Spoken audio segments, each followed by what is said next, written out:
What's the worst thing an employee did to get fired? I once had to call the fire department because an employee locked a customer inside our building overnight and went home like nothing happened. I was managing a mid-sized retail store in a strip mall. Nothing fancy, but we had regulars and a pretty strict closing checklist. One of the last steps was always a full walkthrough. Bathrooms, fitting rooms, stockroom, break room. You physically check every space. No exceptions. One night, I wasn't closing. One of my supervisors was. He'd been with us for about 6 months, seemed reliable, never caused problems. Around 7 a.m. the next morning, my phone starts blowing up. Mall security, then my district manager, then the store phone. Apparently, a customer had wandered into the restroom about 10 minutes before closing. The supervisor did a walkthrough by standing at the doorway, flipping the lights off and yelling hello down the hall. When no one answered, he locked up and left. The problem? The restroom lights were motion activated. When they shut off, the customer thought the store was already closed and decided to wait it out, assuming someone would come back. The doors automatically locked from the outside after closing. So this poor woman spent the entire night in a pitch-dark restroom, no phone signal, no way to get out, until a cleaning crew heard banging the next morning and called it in. She was dehydrated, panicking, and absolutely furious, as she should have been. When we pulled the camera footage, it was worse. The supervisor skipped half the checklist. Didn't check fitting rooms, didn't check stockroom, didn't even sign the log. He clocked out early and left to beat traffic. When confronted, he shrugged and said, "Well, she shouldn't have been in there that late." That sentence ended his employment. He was fired on the spot, banned from the property, and corporate handled the rest. We ended up paying a settlement, retraining the entire staff, and changing our closing procedures company-wide. Story 2. I once had to terminate someone because he deliberately sabotaged our building's safety systems while everyone was still inside. I was running operations for a regional logistics office, mostly boring stuff: schedules, inventory audits, access badges. One of our facilities coordinators, Mark, had been with us almost a year. Quiet guy, overprepared, the kind of employee who triple-checked locks and knew every emergency procedure by heart. He'd been upfront during hiring that he was rebuilding his life after a rough divorce. No drama at work, no issues. In fact, he was the one people trusted to close the building because he was meticulous. Then one Monday morning, the alarms didn't disarm. The fire panel was disabled. Emergency exit sensors were bypassed. Our overnight security system showed someone with admin access had manually overridden multiple failsafes, things you never touch unless there's an evacuation. We evacuated the building and called it in. No fire, thankfully, but this wasn't a glitch. Someone had gone in step by step and shut protections off. Audit logs pointed straight to Mark. I called him into my office. He didn't deny it. He looked exhausted, like he hadn't slept in days. Turns out over the weekend he'd lost a custody appeal and was told he'd have supervised visitation only. He said he just wanted the building quiet so he could sit alone after hours and think. He admitted he stayed overnight in a locked facility with alarms disabled, exits compromised, and no security notification because if something had gone wrong, he didn't want to be interrupted. That was the moment I realized how close we'd come to a real disaster. I told him I couldn't keep him employed, not because I didn't understand his pain, but because safety isn't something you get to gamble with when you're hurting. He didn't argue, didn't cry, just nodded and asked if he could still get a reference for the work he'd done before that weekend. I said yes for the person he had been, not the decision he made. Security escorted him out. His badge was cut up in front of him. He thanked us for the chance and apologized for putting everyone at risk. Story 3. I once discovered an employee had been living inside the building for weeks and rerouting security footage to hide it. I had just taken over as the overnight operations manager for a large roadside hotel and conference center. It catered to highway travelers, tour buses, and late-night check-ins. Constant traffic, constant money moving, constant cameras. Everything ran on procedures and logs. One of the night auditors, Caleb, looked perfect on paper. Clean background check. References checked out. Calm, polite, always early. He was so reliable that within a month, other managers trusted him to handle solo shifts. What tipped me off was something tiny and stupid. The electricity bill. It had spiked hard, way beyond seasonal changes. Then housekeeping complained about finding food wrappers in a locked storage room that no one was assigned to. Then IT flagged unusual camera downtimes that always happened between 2 and 4 a.m. I decided to stay late one night and watch. Around 2:15 a.m., Caleb clocked out on the system, then didn't leave. He waited until the lobby was empty, disabled 2 cameras manually, and unlocked a maintenance corridor behind the elevators. That's when I realized he wasn't just cutting corners. He had built himself a hidden living space in an unused banquet storage area. Mattress, extension cords, hot plate, fan, clothes, everything everything. He'd been sleeping there after shifts, using guest amenities, and charging devices off hotel power. Worse, he'd been quietly comping rooms to friends and routing their payments to a prepaid card through a loophole in the reservation system. When confronted, he didn't panic. He didn't deny it. He said rent was a scam, that he'd figured out a smarter system, and that the hotel would never miss it. We terminated him immediately, called the police, and turned over weeks of footage and transaction logs. He was trespassed from the property and charged with fraud and theft of services. Story 4. I once watched someone lose their job over a single sentence because the entire company heard it at the same time. For a while, food started disappearing. Not leftovers, specific items. Someone's protein bars, someone else's soup. A whole lunch bag vanished once. It was always just enough to make people mad, but not enough to prove anything. HR sent out reminders. Signs went up. Nothing stopped it. Then one Friday, the thief got sloppy. An employee walked into the kitchen during a late afternoon lull, opened the fridge, and calmly emptied half a shelf into her tote bag. Not hiding it, not rushing. She even stopped to read labels like she was shopping. Unfortunately for her, facilities had just installed new motion-activated sensors in the kitchen after hours. One of those sensors triggered a camera feed that looped to the security desk. We had clear footage of her methodically taking other people's food, names and all. HR handled that termination quietly the next Monday. You'd think that would be the end of it. Different department, same week. One of our project coordinators called the front desk to complain about a delivery delay. The receptionist explained politely that the courier hadn't arrived yet. The coordinator snapped, argued, then ended the call. Or at least she thought she did. She hit what she believed was mute and loudly said, "I swear that front desk is run by the dumbest people alive." The problem? She was on speakerphone in a shared conference room, and the call hadn't disconnected. The receptionist heard every word. There was a long pause. Then the receptionist calmly said, "Excuse me."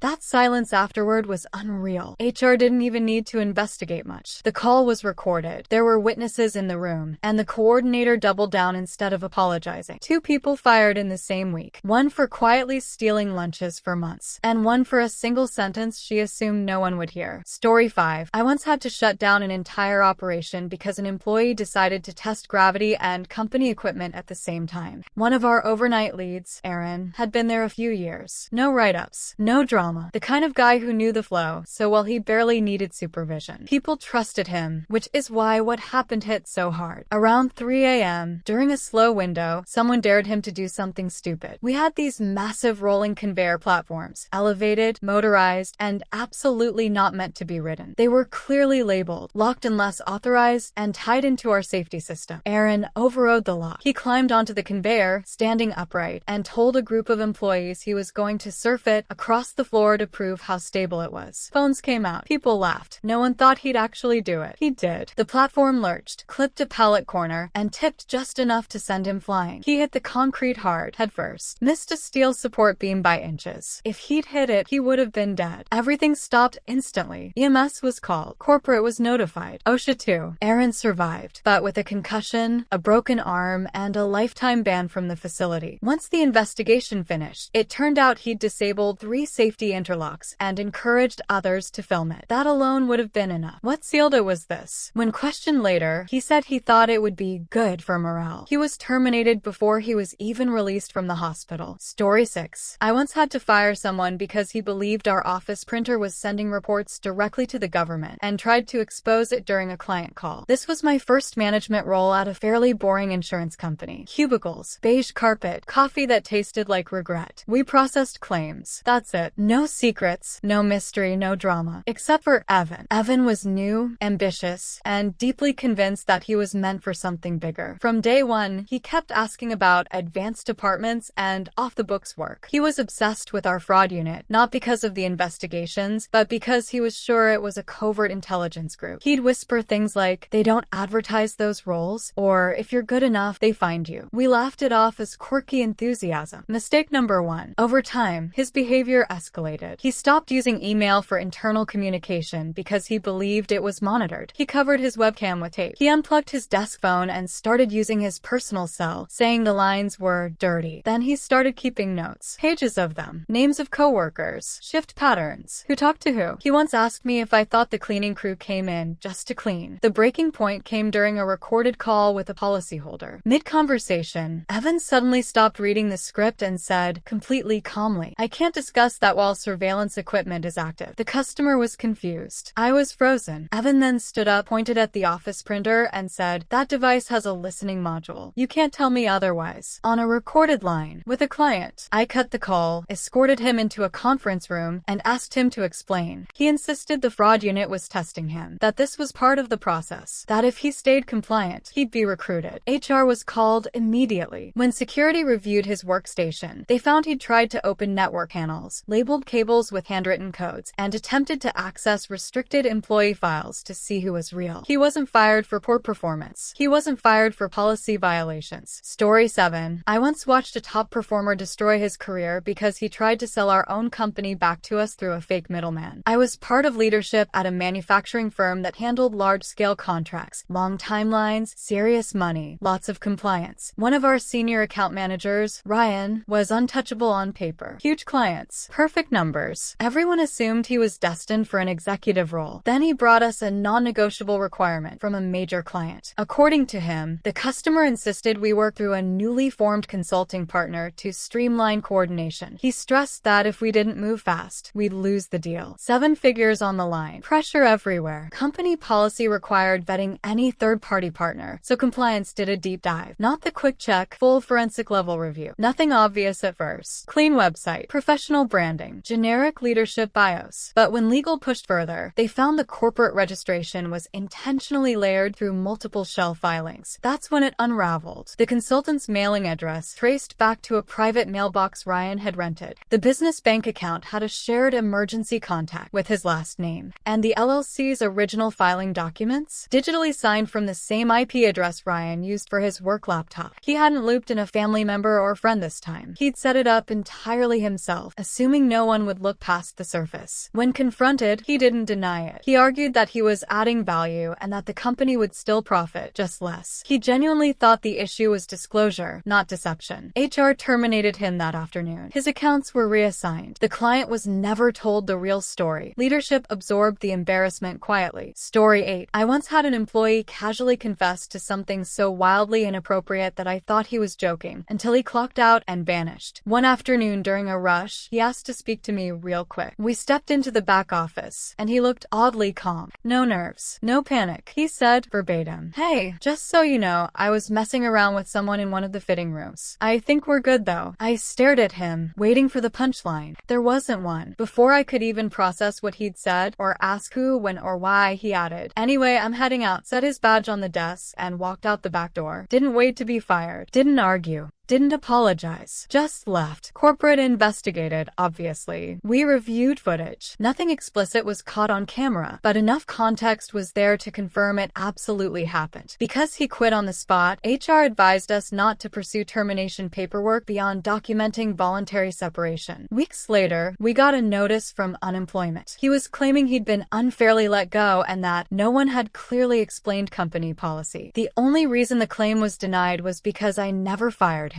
He removed himself from the job without being asked. We had the badge, the timestamp, the witness statements, and his own admission that he'd chosen to leave. Story 9. I once realized I'd hired someone who should never, under any circumstances, be trusted around living creatures. I managed a small wildlife rehabilitation center, mostly injured birds, small mammals, educational outreach stuff. It was quiet work, very protocol heavy, and required a lot of respect for boundaries. The animals were stressed, vulnerable, and completely dependent on us to act like professionals. One volunteer-turned-employee, Kyle, seemed awkward but harmless. He followed instructions, cleaned enclosures, didn't complain. A little too enthusiastic, maybe, but nothing actionable at first. Then 2 different staff members came to me on the same day. Independently, they both said Kyle had been making them uncomfortable, talking about animals in ways that were deeply off, crossing lines no one should even be thinking about. Not jokes, not ignorance, just wrong. One of them said it felt rehearsed, like he'd been waiting for a chance to say it out loud. I pulled camera logs. Nothing inappropriate on site, thankfully, but something still felt off. So I did what managers do when their guts start screaming. I checked what he made public online. I wish I hadn't. His social media was a parade of obsession. Posts romanticizing animals. Comment threads treating wildlife like characters in fantasies. Photos he'd taken at work. Nothing explicit, but paired with captions that twisted the context in ways that made my stomach drop. That was enough. I called him in, told him his employment was ending effective immediately and that he was not to return to the facility. No second chances, no references, no debate. That's when he exploded. He accused us of not understanding him, said we were small-minded, and claimed we were destroying his future for thoughts he never acted on. When I told him we couldn't allow someone with that mindset access to animals or recommend him to any organization that worked with them, he completely lost it. Security escorted him out. Story 10. I once had to fire someone twice in a row, and the second time he didn't even remember the first. I was managing a busy cafe in a college town, open early for students and late for the night crowd. One of my line cooks, Derek, had a reputation for being unpredictable but talented. He could make a perfect omelet with one hand while juggling orders. Great in the kitchen, terrible outside of it. One morning, I arrived to find the back alley behind the cafe absolutely trashed. Broken crates, spilled oil, empty liquor bottles, and a trail of cigarette butts leading to the dumpster. At first, I had no idea what happened. I start cleaning up because the morning rush was coming, and the smell is horrendous. Derek strolls in around 7:15 a.m., looking disheveled, shirt stained, one shoelace untied, and limping. Apparently, he'd been partying on a coworker's roof the night before, slipped on a ledge while trying to impress someone, and somehow fell into the alley below. He hadn't called anyone or told anyone. When I confronted him about the chaos and his injury, he shrugged and said, "It's all fine, don't worry about it." That's when I realized how impaired he was, and that this wasn't just a one-off mistake. I fired him on the spot for gross misconduct, endangering himself and others, and abandoning the cafe overnight. Here's the kicker. The very next morning, Derek walks back in like nothing happened. He apparently slept somewhere nearby and didn't remember being fired. He greeted me cheerfully, asked what was on the breakfast menu, and tried to clock in. I couldn't believe it. I had to fire him again, for the second time in 2 days. He argued, genuinely confused, and kept asking, "Wait, I'm fired." I escorted him out, documented everything, and banned him from the premises permanently. Story 11. I once had an employee nearly ruin our entire software system in one afternoon, by accident. I was managing a small tech company, and one of our junior IT assistants, Liam, had been with us a few months. He was technically smart but extremely impulsive and had zero patience for reading instructions. One day, we were doing a routine system upgrade. He was supposed to migrate some test data to a sandbox environment, a completely safe operation. Instead, he accidentally ran the migration script on the live production servers. Within minutes, half the customer accounts were inaccessible, payment processing failed, and email notifications went haywire. People were calling support frantically. I had to pull him away mid-typing because he was literally laughing, saying, "I think this is faster this way." It took the entire IT team the rest of the day, and a lot of frantic calls to vendors, to restore the system. The damage wasn't catastrophic, but it could have been millions in lost revenue if we hadn't caught it so quickly. When I asked him why he didn't double-check the environment, he shrugged and said, "It looked fine. I just wanted to finish faster." He was terminated immediately for gross negligence and endangering company operations. Story 12. I once had to fire someone because he took a company drone and flew it through a busy highway overpass while drunk. I was managing a logistics and marketing company that occasionally used drones to survey property and take photos for clients. One of our junior techs, Brandon, was usually reliable but had a reckless streak. We'd warned him about safety multiple times, but he always insisted he knew what he was doing. One Friday evening, a client had asked for some aerial shots, but the office was empty. Brandon decided to take the drone out himself after hours. He showed up at the office parking lot visibly intoxicated, fired it up, and started flying it near a nearby highway overpass to get a better angle. Within minutes, it clipped the railing and plummeted onto the highway below, narrowly missing several cars. A truck driver called the local police to report debris falling from above, and they traced it back to our office. I got a call from the police at home, asking who was responsible and how we'd prevent it from happening again. Brandon walked into the office the next morning like nothing happened, smiling and saying, "Hey, the drone's fine, mostly. What's up?" I fired him on the spot for gross negligence and endangering public safety. He argued, shrugged, and left. The insurance had to cover the damage, the drone was gone, and we had a full report filed with law enforcement. Story 13. I once had to fire someone for showing up to work in the middle of a citywide blackout and somehow making it worse. I was managing a mid-sized insurance office. One of our newer employees, Caleb, had a history of being disorganized but was smart on paper. He'd had multiple verbal warnings about minor stuff, missed paperwork, sloppy emails, but nothing major. One summer evening, the entire city lost power. Traffic lights, street lamps, everything. Employees were told to work from home if possible or leave early for safety. safety. Everyone understood the situation, except Caleb. He showed up at the office anyway in the pitch dark. No flashlight, no prep, just a bag over his shoulder and a smile. Then it got worse. Instead of waiting safely, he tried to plug in every desk lamp and fan in the building to keep things running using a single old power strip. Sparks flew. Smoke started to fill the room. The security system went offline. The fire alarm nearly triggered. I ran in, evacuated him and the others, and told him immediately that this was the last straw. He argued that he was trying to help and that management was overreacting. I had to terminate him on the spot. Safety, recklessness, and complete disregard for instructions. He ticked all the boxes. Story 15. I once had an employee arrested on site because he was caught running an illegal street fight club out of our warehouse. I was managing logistics for a mid-sized distribution company that handled overnight freight. One of our night shift workers, Derek, was quiet, kept to himself, and didn't show red flags until one of our security cameras accidentally picked up something that shouldn't have been happening in a workplace parking lot. Around 2 a.m. on a slow shift, I noticed a crowd gathering outside the loading docks. Not drivers, not staff, just random people circulating around a ring that had been taped out between some pallets. I went to investigate and found loud music, cars pulled in like they were spectating a race, and 3 guys throwing punches in a makeshift spotlight. Our warehouse team had no idea how it got started, but as I got closer, I realized everyone was watching, cheering, and betting money with cell phones out for video. Then I turned and saw Derek standing near the edge of the ring, taking bets and handing out cash, like he was fully running the whole thing from our company property. It took about 30 seconds for someone to post a clip online, and by the time the local police arrived, the whole scene was documented everywhere. They didn't even read him rights before cuffing him and hauling him off the property. When I talked to him later, through HR and an attorney, he claimed he just wanted to make some extra cash and didn't think it was that big a deal. He said he figured the warehouse was a neutral place and that people wouldn't bother us. Needless to say, he was terminated immediately for gross misconduct, and the fact that he'd put the company at legal risk by hosting criminal activity on our premises. Insurance got involved. Local news aired a story about a surprise fight club in an abandoned warehouse. I've never seen so many urgent compliance emails in my life. Story 16. I once had an employee almost get himself electrocuted and get fired in the same 5 minutes. It was a freezing winter morning. The doors were iced over. People were shivering, and coffee hadn't kicked in yet. Ethan decided to wrap a live extension cord around himself like a scarf because he didn't want to carry it separately. I had just walked into the main floor when I heard someone yelp and saw sparks fly. He was frozen in place, the cord tightening as he panicked, and somehow trying to shrug off his coat at the same time. Security and a coworker ran over and had to literally pull the cord off him while he yelled, "I can fix it. I'm fine." After he was unharmed, I had to sit him down and explain very clearly why putting a live electrical line anywhere near your body, especially wrapped around your chest, was an instant termination offense. He argued that he was just trying to stay warm and be efficient, but there was no arguing it. Safety rules exist for a reason. Terminated on the spot. Story 17. I once watched someone get themselves fired over a paper cut and a very poor decision. I was working at a medium-sized distribution center, and one of the night shift employees, Marcus, had a reputation for being careless but charming. One evening, while handling cardboard boxes, he got a small cut on his finger. Nothing serious, a tiny nick. The supervisor immediately offered first aid on site, but Marcus insisted he needed to go to the urgent care clinic. No big deal, right? Except the company policy stated that anyone leaving for medical treatment would be subject to a drug and alcohol test if the injury could impact work performance. Marcus agreed. At the clinic, he complained to the nurse, acted dramatic, and while filling out paperwork, the staff noticed prescription bottles in his bag that didn't match his injury. Long story short, he failed the drug test. Back at work, HR called him in. He tried to argue that he didn't have to take the test and that it was unfair because it was just a paper cut. The supervisor tried explaining multiple times that this wasn't about the injury. It was about safety and compliance, but Marcus kept insisting he was being singled out. He was terminated on the spot. Story 18. You won't believe this, but it actually happened. I was managing a small urban art gallery. One of our employees, Tom, was responsible for setting up exhibits and interacting with patrons. He seemed quiet and competent, but a little spacey. One Friday evening, during a big opening reception, Tom decided to help by rearranging the gallery lights. Instead of using the ladders and safety equipment we provided, he climbed onto a display pedestal holding a giant sculpture, about 4 feet tall and made of ceramic, while trying to reach the track lighting. He wobbled. The sculpture tipped over. Crush. Shards everywhere. One of the lights he was trying to adjust fell and shattered too, narrowly missing a visitor. The gallery went silent. event. Patrons were shocked. I ran over, checked that nobody was hurt, and then looked at Tom. He had a sheepish grin and said, "I just wanted it to look cooler." I had to fire him on the spot. Not only had he destroyed thousands of dollars in artwork and lighting, he completely ignored basic safety rules despite being trained multiple times. Thanks for watching. Don't forget to like and subscribe. Got a story to share? Drop it in the comments, and let us know which one was your favorite.